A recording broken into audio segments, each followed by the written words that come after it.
She laughed. Jessica's boyfriend got her Tiffany, and you bring me this. Then threw my anniversary gift away like garbage. I said, okay, retrieved it, and ended the night calmly. Days later, the seller from the estate sale reached. I'm 29, work as an operations manager for a logistics company here in Denver.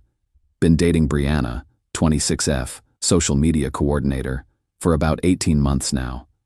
Our anniversary was coming up, and I wanted to do something special for her.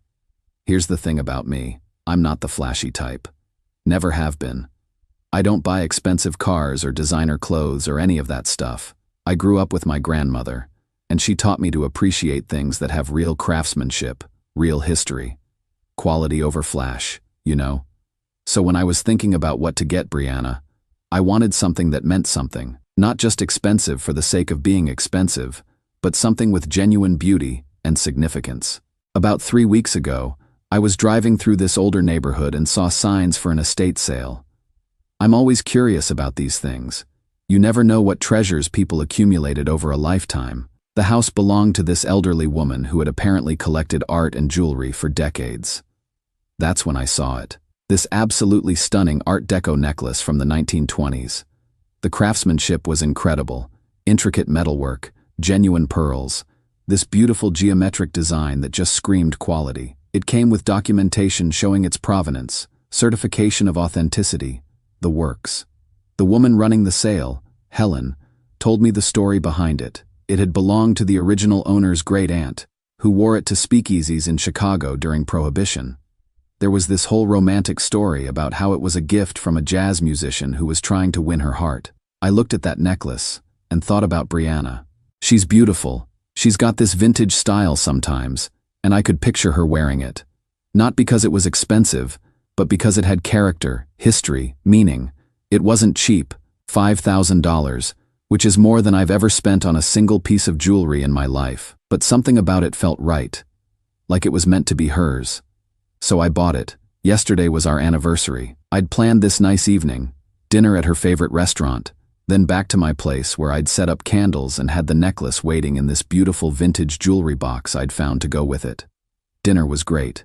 She seemed happy, relaxed, talking about work and this new project she was excited about. I was feeling good about the whole evening. When we got back to my apartment, I handed her the box. Happy anniversary, babe. I hope you love it as much as I loved finding it for you.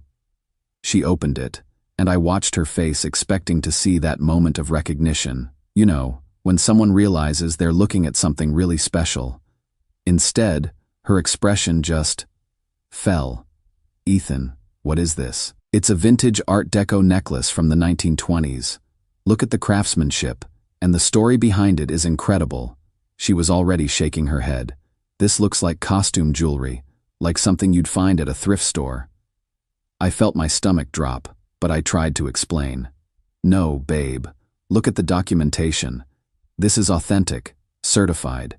It's a genuine piece from Ethan. She cut me off, and her voice had this edge to it I'd never heard before. I don't wear cheap junk. I thought after 18 months you'd know that about me. Cheap junk. She called it cheap junk. Before I could say anything else, she closed the box and tossed it toward my trash can. Not gently placed it down, not handed it back to me, tossed it. Like garbage. I deserve better than this, she said. Jessica's boyfriend got her a Tiffany bracelet for their 6-month anniversary. We've been together for 18 months, and you get me this? I just stood there for a minute, watching the box sitting in my trash can, and something shifted inside me. Not anger, exactly. More like clarity. Fair enough, I said. She looked surprised by my response. I think she expected me to argue, to try to convince her of its value. Fair enough? That's it? You said you deserve better. I heard you.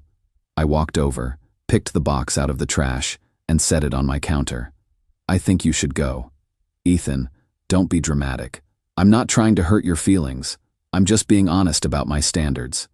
I appreciate your honesty, and I'm being honest about mine.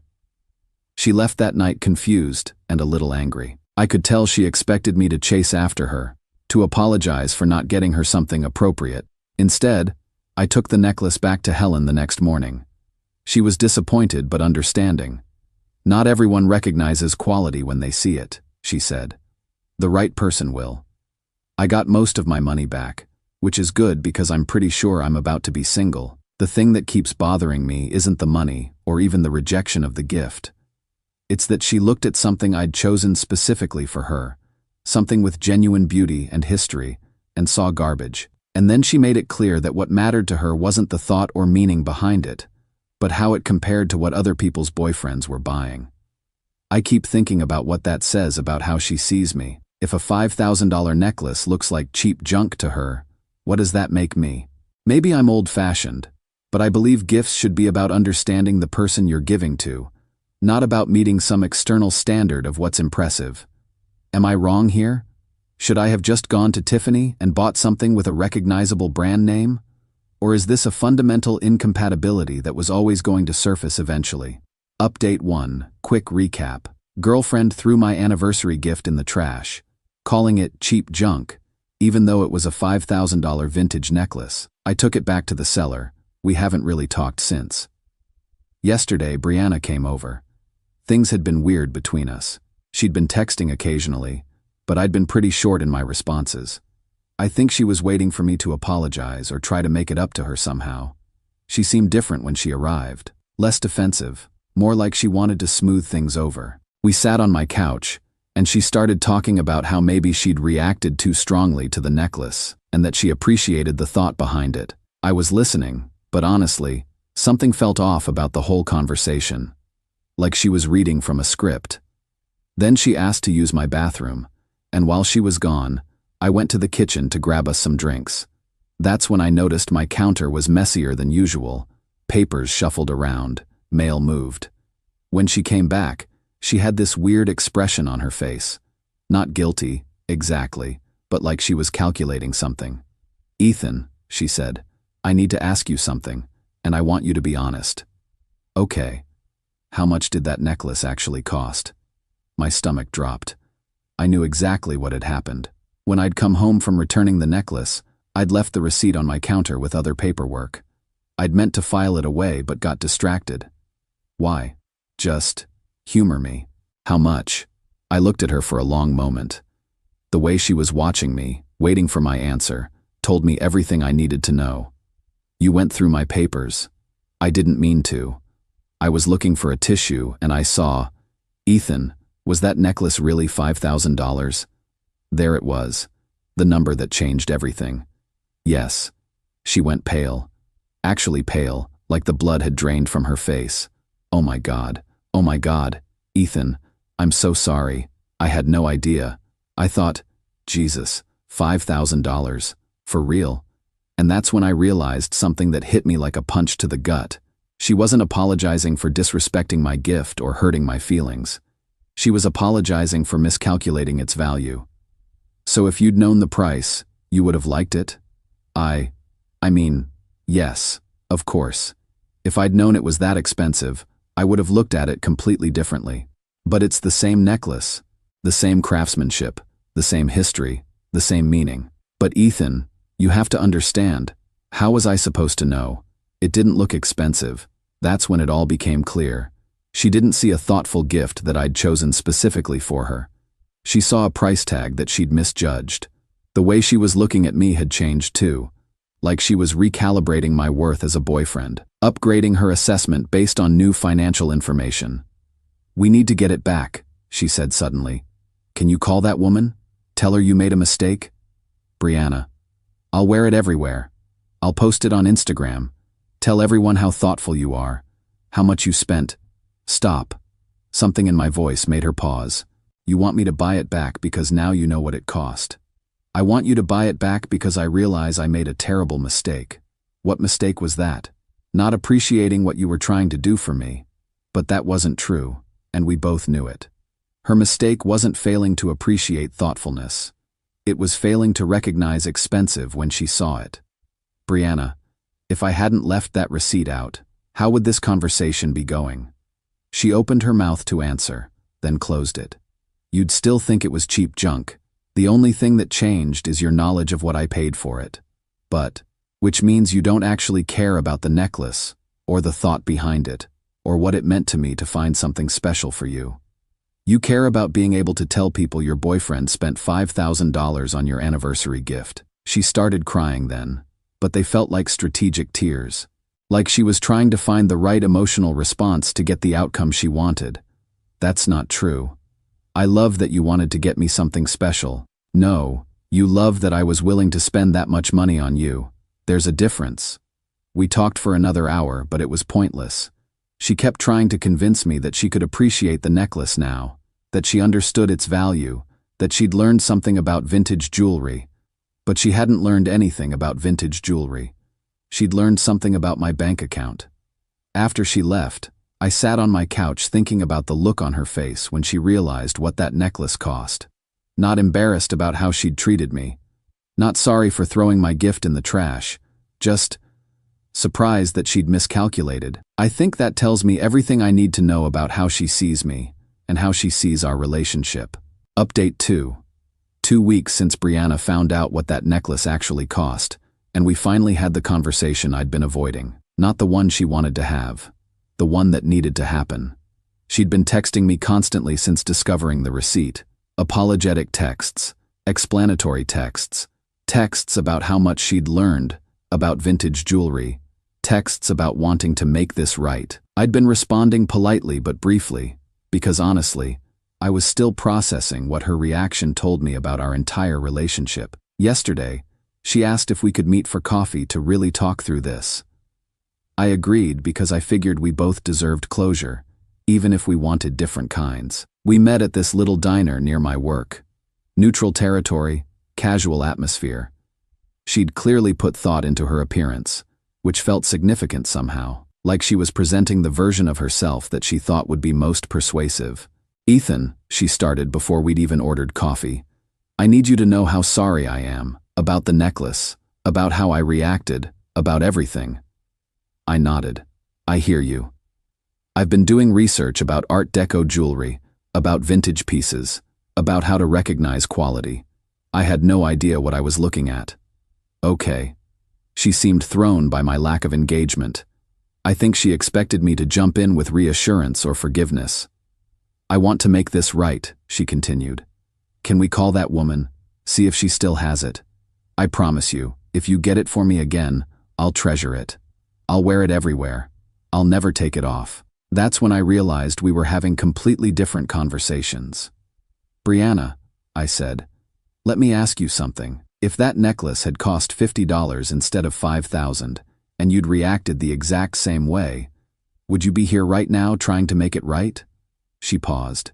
But it didn't cost $50. But if it had, that's not the point.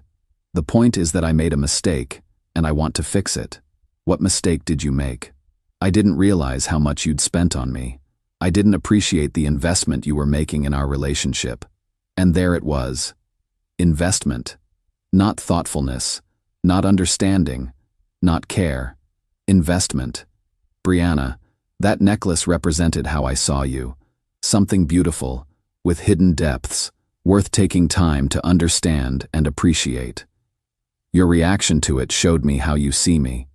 What do you mean? You threw it in the trash without even asking about it. You compared it to what other people's boyfriends buy them. You made it clear that what mattered wasn't the thought behind it, but how it measured up to some external standard of what's impressive. She was quiet for a moment. But I was wrong. I see that now. You see that it was expensive. That's different from seeing that it was thoughtful. I can see both now. Can you? Or do you just see $5,000 that you threw away? That's when her composure started to crack. Ethan, why are you making this so complicated? I made a mistake. I admitted it. I want to fix it. Isn't that what matters? What matters is understanding why you made the mistake in the first place. I told you, I didn't recognize the value. Exactly. You didn't recognize the value of something unless it came with a price tag you could understand. What does that say about how you'd recognize my value? She stared at me across the table, and I could see her trying to find the right response. The response that would get her what she wanted. That's not fair, she said finally. You're not a piece of jewelry. No, but I am someone who thought you'd appreciate something chosen specifically for you, with thought and care, regardless of what it cost. I was wrong about that. You weren't wrong. I do appreciate it. That's why I'm here. You appreciate it now that you know the price. For 2 weeks, you thought it was worthless. Your feelings about it changed based entirely on new information about what I paid. She was crying now, but it felt different from the strategic tears 2 weeks ago, more frustrated than manipulative. So what are you saying? That we can't work through this? I looked at this person I'd been with for 18 months, who I'd thought might be the one, and realized I'd been seeing someone who didn't actually exist. I'm saying that we want different things from a relationship. You want someone who will buy you things that look expensive to other people. I want someone who values thoughtfulness over price tags. I can learn to do that. You shouldn't have to learn to do that, Brianna. That should be who you are. We sat in silence for a while. She was processing, I think, the reality that this wasn't a problem she could solve with the right combination of apologies and promises. This is really it? She asked finally. This is really it. Over a necklace? Not over a necklace. Over what the necklace revealed about who we are and what we value. She paid for her coffee and left without saying goodbye. I sat there for another hour, thinking about the past 18 months and wondering how many other signs I'd missed. The waitress, an older woman who'd probably seen 100 similar conversations, came over to refill my coffee. Rough day? She asked. Yeah, but I think it was a necessary one. Those are often the hardest kind. I think she was right about that. Final update. It's been 6 months since I ended things with Brianna over what I now call the necklace incident, and I wanted to close this chapter because a lot of you have been following along and asking for updates. The short version is, I'm doing well. I learned something important about myself and relationships, and I'm genuinely grateful for how everything played out, even though it hurt at the time. The longer version is more complicated. For the first month after we broke up, I went through all the usual post-breakup questioning. Did I overreact? Was I too rigid in my expectations? Should I have given her a chance to prove she could change? I talked to my friend Jake about it constantly. He was patient with my overthinking, but finally told me something that stuck. Dude, you spent $5,000 on a necklace for her and she threw it in the trash. Then when she found out what it cost, she wanted it back. That tells you everything you need to know about what she valued about you. He was right, but it took me a while to really internalize that. About 2 months after the breakup, I ran into one of Brianna's friends at the grocery store. She mentioned that Brianna had been struggling with the whole thing, that she'd been telling everyone about the expensive necklace she threw away, and how she'd learned her lesson about judging gifts too quickly. That conversation bothered me for days, but not for the reason you might think. It bothered me because it confirmed that Brianna still thought the issue was her not recognizing expensive jewelry when she saw it. She'd completely missed the point about thoughtfulness versus materialism. 3 months post-breakup, I was finally starting to feel like myself again. I'd been going out more, reconnecting with hobbies I'd neglected, generally rebuilding my social life. That's when Helen, the woman who'd sold me the necklace, called me. Ethan, I hope you don't mind me calling. I kept your number, and I wanted you to know. That young lady came by asking about the necklace. My heart sank. Did she buy it? Oh no, dear. She couldn't afford it. But she spent an hour asking about its history, its value, whether I had anything similar for less money. It was quite sad, really. Sad was the right word. The idea of Brianna desperately trying to find a way to get back the thing she'd thrown away, not because she understood its meaning, but because she'd learned its price, just made me feel hollow. That's when I realized something important. I wasn't angry at her anymore. I felt sorry for her. Not in a condescending way, but genuinely sorry that she was stuck in a mindset where love and value were measured by price tags. That must be an exhausting way to live. 4 months post-breakup, I started dating again. Nothing serious, just coffee dates and casual dinners. It was interesting to observe my own behavior, how the whole experience with Brianna had changed my approach. I found myself paying attention to how women reacted to small gestures, bringing flowers picked from my garden instead of bought from a florist, suggesting walks in interesting neighborhoods instead of expensive restaurants. talking about books and ideas instead of possessions and status. Most people appreciated the thoughtfulness. Some didn't. The ones who didn't gave me no hard feelings, just clarity about compatibility. 5 months post-breakup, I had a moment of perfect perspective about the whole situation. I was at another estate sale. Yes, I still go to them, they're fascinating, and found this beautiful vintage camera. Not expensive, maybe $200, but clearly well-crafted and well-maintained. As I was examining it, I thought about Brianna and realized she would have seen an old, outdated camera where I saw a piece of functional art with history. Neither of us was wrong exactly. We just saw value in completely different things. The problem wasn't that she didn't like vintage items. It was that she couldn't understand why anyone would choose them over something newer and more obviously expensive. That's when I understood that our breakup wasn't about the necklace. It was about fundamental compatibility. We were never going to see eye to eye on what mattered in life. Now, 6 months later, I'm in a good place. I'm not with anyone seriously yet, but I'm dating someone who appreciates thoughtfulness and has her own interesting perspectives on what makes something valuable. When I told her about the necklace situation, her response was, "Her loss. That sounds like a beautiful gift. No calculations about price, no comparisons to what other people might have chosen. Just appreciation for the thought behind it." I've learned to see the Brianna situation as valuable information rather than a failed relationship. She taught me what I actually need in a partner.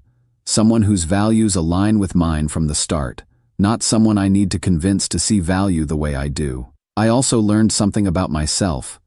I'd been attracted to Brianna partly because she seemed confident and sophisticated in ways I didn't feel. Her focus on appearances and brands made me feel like I was dating someone more worldly than me.